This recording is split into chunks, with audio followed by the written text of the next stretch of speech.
Welcome to episode 27 of Off the Leash, brought to you by the Racing Post in association with Premier Greyhound Racing. Now, in the absence of any big racing this week, we'll look back on the four big finals last week and give our best bets as ever.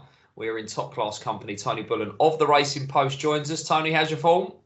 Yeah, up and down a little bit. I mean, the old hot weather can change things up. Sort of tracks get a little bit quicker. Dogs get home that don't normally a little bit better, but you take the rough with the smooth in this game, Dave. The old summer going, of course. Right, do remember to like, comment and subscribe. Let us know you've been getting on, following all the tips. Now, we'll be the first people to blow our own trumpets, Tony, about all the winners we're having. Didn't quite go to plan last week. I think we near enough blanked. Yeah, we did. We did. But they was great finals, and in fairness, they was competitive races. So it wasn't like everything was set in stone. As I say, that's what happens. But these conditions, early pace suits, and it showed last week. Well, of course, yeah. I think in all four of the finals we're about to look at, the front runner got home, did the business. Right, as I mentioned, in the absence of any big racing, we'll do more of a review before we give you the best bets of the week. And we'll start last Thursday. It was a double header in the Northeast. Ladies first, of course, because it was a £7,500 Arena Racing Company Angel of the North Oaks final. And this was a very, very competitive race. It had been competitive throughout the competition. I think it was kind of 6-1 the field at the start, and it was kind of 4-1 the field throughout until we got to the final. And it's still shaped as if there was a few in contention here. We had Leah's Dream around the outside who went off favourite. But after the traps opened, Tony, there was only one bitch in this, and another really brilliant success off the front from Tom Hilbron's Untold Ruble, doing the business in trap 2. Leah's Dream finished second, and Coppice Ella back in third in 5. Yeah, I mean, what a bitch she's turning out to be. She's already got a great wins to runs ratio as Untold Ruble. Stole the show in the puppy event at Sunderland. But I touched on last week, she's got stronger, this bitch. She's added another element to her game, Dave, and the winning time, 28-14, underlines that. I mean, Leah's Dream's a strong running bitch. She's got it all herself, but once Untold Ruble fronted off, it was lights out for the others. Yeah, and I think it's a case of learning and knowing what's what with your dog. And Tom Hilborn, a top young trainer, when we spoke about the puppy competition up at Sunderland, I'd spoken to Tom and he'd said, look, she didn't fire in the first round or the semi, but we got her to the final and I'd worked out that I'd overworked her. And he's now find that recipe, that perfect formula, and she's flying. And wherever she goes next, she's going to be a real handful. Yeah, and that's the thing with Tom. Since he's sort of focused more on the open race side of things, he's been doing tremendously well this year and even last year. So he's found the right ingredient. Being a sportsman himself, Dave, he would know you've got to tinker to get the right ingredients. Absolutely. Right.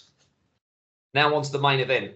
On Thursday night, it was the £12,500 Time Greyhound Nutrition Northern Flat final.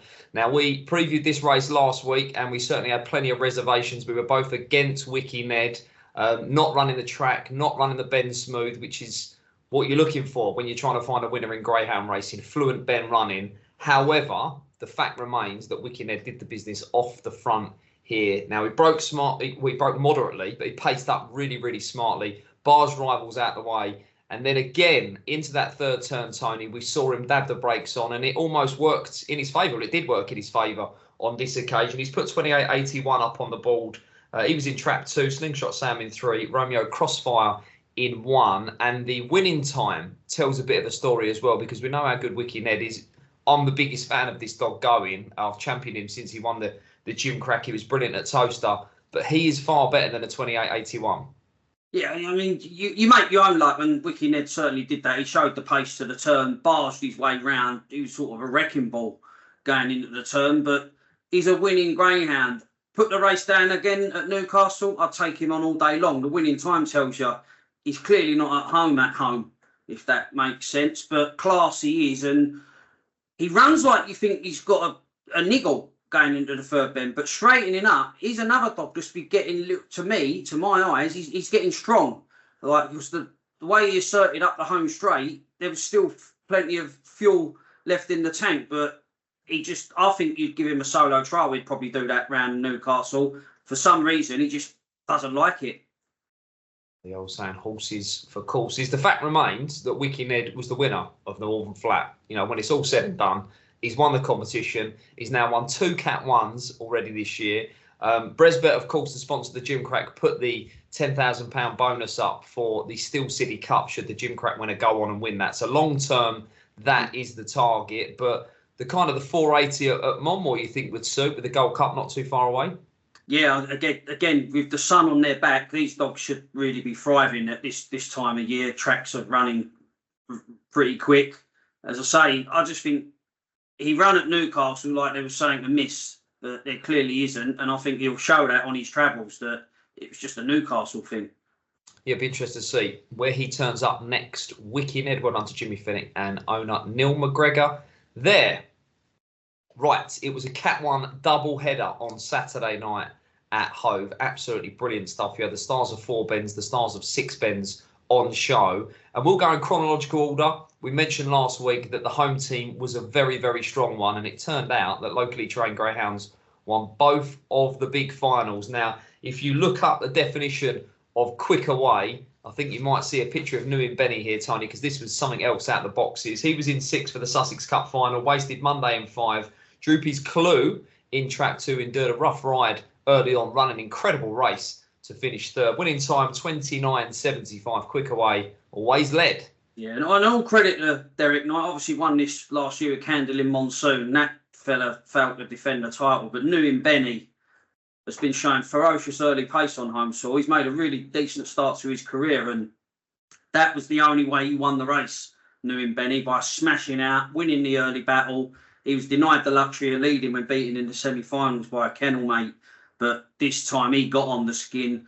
Wasted Monday, ran a creditable race. And Droopy's Clue, I mean, he's a Trojan, he's a warrior. I think Connections might be thinking if they took the Regency route, they might have won.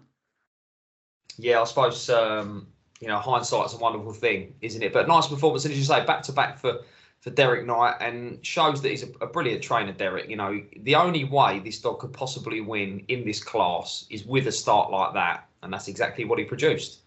Yeah, exactly that. I mean, Kennelmate beat him to the punch in the semi, but there was no one beating him to the punch there. As you say, it was an excellent exit. And the thing is, he's won on merit. I know, there was goalkeepers in behind, but you put yourself in front, Dave. It's down to the others to pass you, and they couldn't. Yeah, exactly that. So that was Newin Benny doing the business for Hove trainer Derek Knight in the Coral Sussex Cup final. Now, the main event on Saturday night was the £20,000 Premier Greyhound race in Regency, 695 metres. There is no hiding place, a gruelling 6-bend trip, speed and stamina both required. And once again, the home team was a decent one. And once again, early pace won this race. Now, Baywatch Bullet, we've championed a number of times on this show this year. She finished 3rd in the Kent St Ledger. We've seen her whizzing round Crayford over the 714, showing her early pace. Off the front is the name of the game with her. And Belinda Green, a talented young trainer out of Hove, steered Ninja Kerry to the Derby final last year, won a number of big competitions, a former Sussex Cup winner with the same dog as well. And she got a tune out of her Baywatch Bullet here, Tony, in trap 2, 41.51. Bubbly Scorcher in trap 1, finishing 2nd. And Hacker Carlo in trap 4, finishing 3rd. Yeah, you always thought she was going to have the legs of 1 and 3 to dominate the inside Baywatch Bullet, but Kudaderi Dust, I mean, he just didn't come away in the fashion that saw him winning the heat and semi, and his chances went to dust within a matter of strides. But up front, it was Baywatch Bullet striding strong. Personally, in running, live, watching the race, I thought Bubbly Scorcher was going to win. If I could have had a bet in running, I would have bet Bubbly Scorcher. But the fact that she's got the proven form over 714 metres at Crayford, she's like the Duracell bunny, just kept going and going, and Bubbly Scorcher had no answers to Baywatch Bullet on the night, and tremendous training effort, unbeaten throughout, and game as they come, Dave. Yeah, those Hove dogs are tough to beat on home soil, of course. Now, I've always fancied her as a bit because of a main attribute for me is her early pace, with a run to the turn. So what are your thoughts on if she was to turn up at Monmore for the 6:30, because the boxes are basically on the turn there, and there's no margin for error. There wouldn't be for her anyway, because if she missed a break, she'd be in deep trouble. Yeah, one thing in her favour, she's a railer. So any short run to the turn, if you're a railer that can hold their position, it is advantageous. And she is strong. She's not like the one-trick pony over that. If she dropped down to the 630 metres, she could stay on to qualify. She's not necessarily have to be off the front at that level, but I think, yeah, it doesn't necessarily play to her strengths, the 630 at Monmore. Especially some of the questionable seeding we've seen in recent times. So the fact she's a railer doesn't mean anything really, because you can end up in trap one even if you're a wide, what we've seen in recent years. So that one will be an interesting one, but a brilliant winner there, Baywatch Bullet for Belinda Green and Connections. And we've got loads coming up, Tony. No big racing this week, but I've jotted down some of the action coming up. We've got the Ladbrokes Gold Cup alongside that Summer Status Classic. They both kick off at Monmore next week. Two huge competitions. And then we've got the Puppy Classic at Nottingham, which is £12,500 to the winner. The final of that will run alongside the Select Stakes and the Select Stayers. And then after that, you've got the East Anglian Derby down at Yarmouth, the Produce Stakes at Swindon, and then the Birmingham Cup and the St Ledger at Perry Bar. So it really is never ending, and this top class racing just keeps on coming. And it's good. This is the sort of the first year, obviously, since all the change in the media side of things, that we've had it like this, and it's good because, as you say, trainers can pick their poison. It's not like who's sponsoring it, is it taking place, what date is it going to be on. We've got a structure to the calendar, and that's all trainers want. They want to know when the races are, how much they're worth, what distance they're going to be over, and that's the rest is down to the dogs.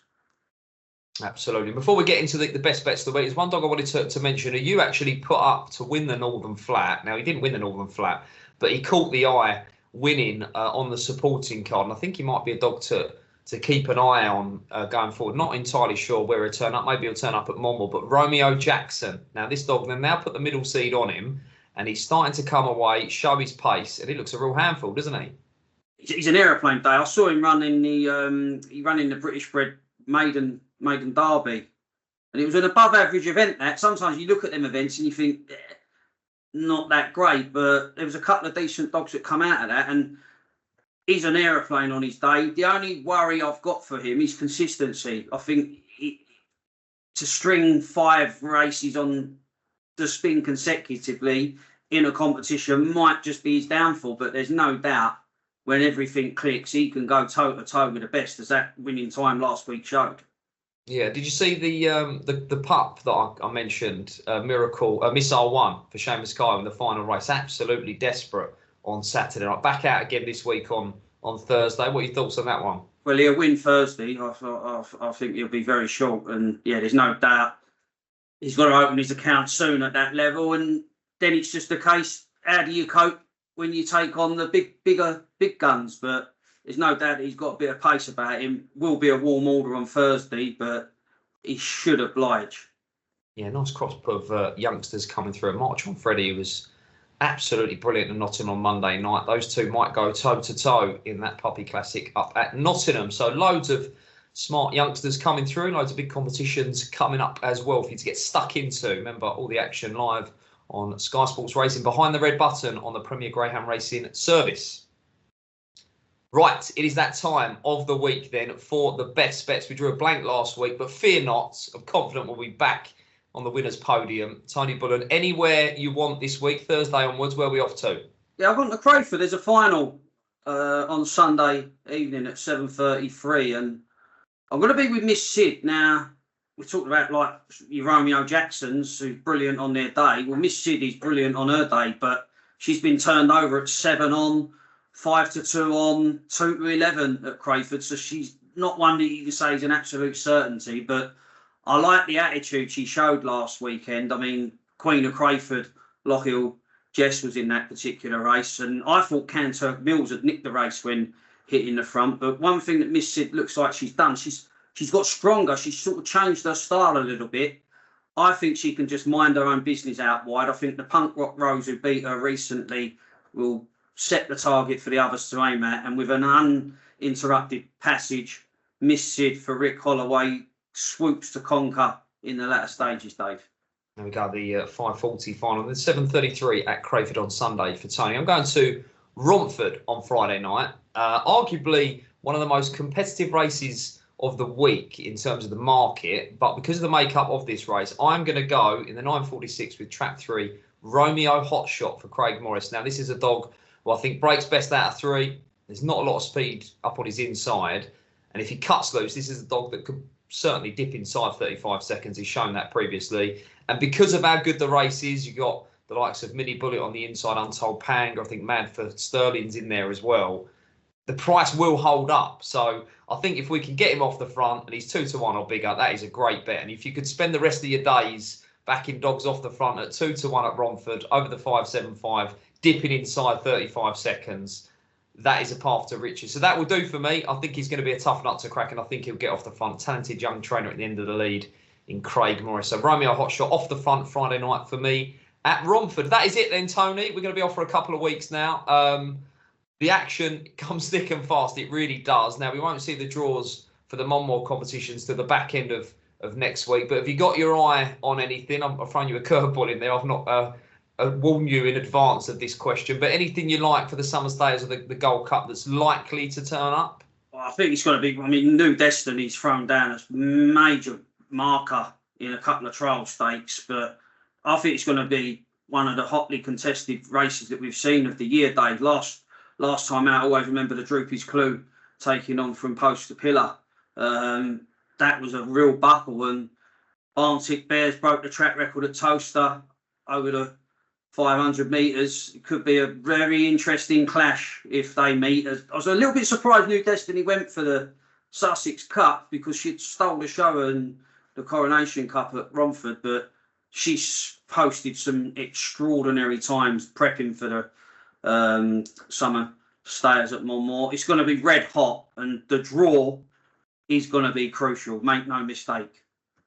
Well, there you go. The weather's red hot, and the racing's going to be red hot at Monmore as well. Do remember to like, comment, and subscribe. Let us know who you fancy for that Ladbrokes Summer Stayers Classic coming up at Monmore, and who caught your eye in the four big races last week on the Premier Greyhound Racing Service. All the action behind the red button on Sky Sports Racing. Do remember to, of course, gamble responsibly. Enjoy your Greyhound racing in the coming weeks. We thank Tony for his time and expertise, and we'll see you next time.